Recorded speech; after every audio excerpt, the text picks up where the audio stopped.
Assalamualaikum warahmatullahi wabarakatuh. Jadi di sini kami dari kelompok 3, kami akan membawakan presentasi mengenai teknologi smart parking. Jadi aplikasi tentang smart parking yang dimana itu tuh mengoptimalkan pengelolaan dan penggunaan tempat parkir dengan teknologi IoT dan kecerdasan buatan. Oke, jadi pertama dengan saya sendiri Putu Gresitana Sogatama dengan NIM 10401233091.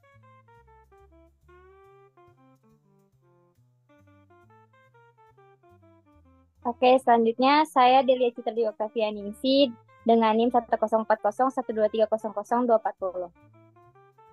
Selanjutnya di sini yang terakhir ada saya sendiri, Muhammad Nafral Al-Ghifari dengan NIM 1040123000009. Oke, jadi pembahasan kali ini adalah mengenai tentang introduction, problem statement, solution overview, key feature, benefits, implementation plan, dan conclusion. Itu pertama-tama akan dijelaskan oleh Nafral. Oke, jadi di sini ada introduction yang dimana masalah parkir di kota. Masalah parkir itu adalah hal yang umum dan signifikan di lingkungan perkotaan yang padat penduduk. Seiring dengan meningkatkannya jumlah kendaraan di jalan raya, terdapat kurangnya data real-time mengenai ketersediaan tempat parkir yang mengakibatkan pengendara harus memarkirkan mobil di lokasi yang tidak ideal. Seperti di tepi jalan area umum yang seharusnya menjadi fasilitas bagi pengunjung atau para pejalan kaki. Lanjut. Eh, jadi di sini ada problem statement yang dimana masalah parkir yang dihadapi. Masalah yang dihadapi meliputi ketersediaan lahan parkir yang terbatas, penggunaan sistem parkir yang tidak efisien, dan kemacetan lalu lintas. Hal ini menyebabkan pengendara harus memarkirkan mobil di lokasi yang tidak ideal seperti yang saya katakan tadi di tepi jalan atau di trotoar, yang dimana itu seharusnya menjadi fasilitas para pengunjung atau para pejalan kaki di sana. Lanjut.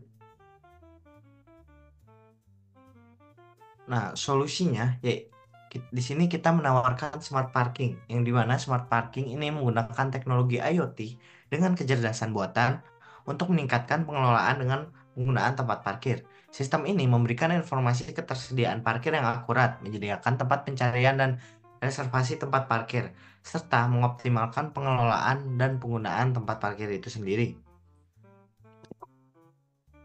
Oke, selanjutnya itu ada key feature atau fitur utama smart parking. Fitur utama smart parking meliputi sensor, IoT, dan kecerdasan buatan yang digunakan untuk mengumpulkan data dan memberikan informasi ketersediaan parkir yang akurat. Sistem ini juga memungkinkan pengelola tempat parkir untuk memantau ketersediaan parkir secara real-time melalui aplikasi atau panel informasi. Nah, dari penjelasan fitur utama ini, jenis sensor yang digunakan itu sensor magnetik untuk mendeteksi keberadaan kendaraan. Terus ada sensor ultrasonik untuk mengukur jarak dan mendeteksi kosongan. Terus ada kamera CCTV dan algoritma computer vision dan aplikasi seluler untuk melihat peta ketersediaan parkir dan reservasi. Terus selanjutnya ada panel informasi digital di pintu masuk parkir dan tanda petunjuk pintar yang menunjukkan ketersediaan per area parkirnya. Oke, next.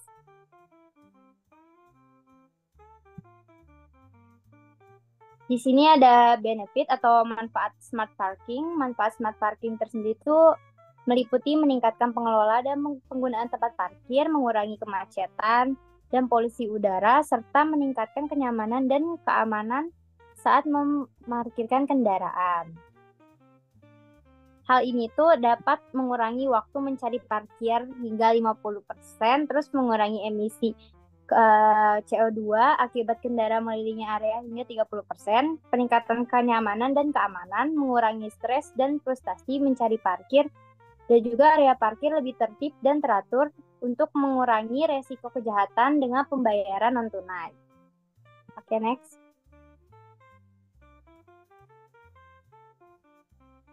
Oke, jadi selanjutnya itu adalah implementation plan. Jadi apa sih rencana implementasi smart parking? Jadi rencana implementasi smart parking meliputi keterlibatan pihak-pihak yang berkepentingan seperti pemerintah daerah, pengembang perangkat lunak dan teknologi, dan pengelola tempat parkir.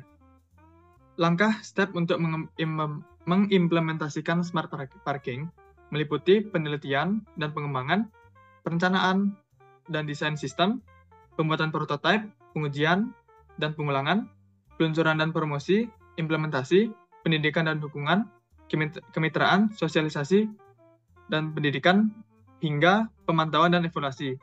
Jadi, peran yang terlibat itu adalah yang pertama ada pemerintah. Jadi, pemerintah itu adalah menyediakan infrastruktur dan regulasi pendukung.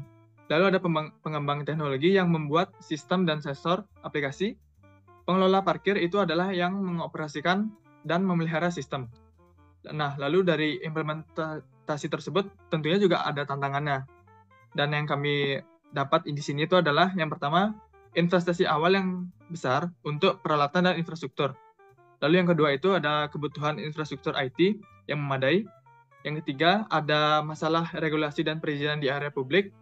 Dan yang terakhir itu adalah penerimaan edukasi masyarakat pengguna. Jadi, dari tantangan implementasi tersebut yang paling ini tuh adalah di bagian penerimaan dan edukasi masyarakat pengguna. Jadi, karena di Indonesia itu termasuk negara yang berkembang, maka edukasi masyarakat pengguna ini memang perlu banget kita edukasi.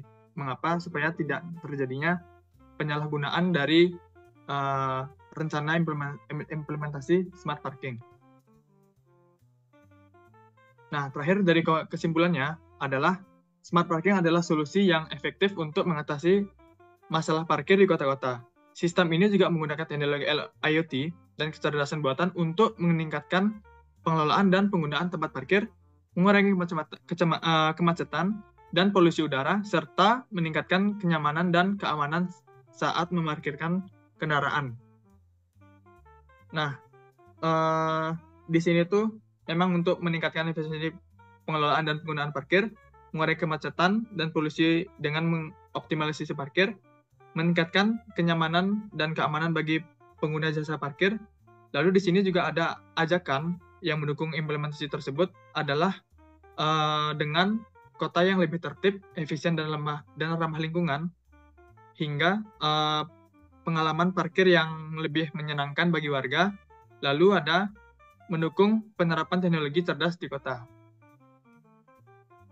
Oke, jadi sekian dari hasil presentasi kami. Semoga presentasi kami itu bermanfaat dan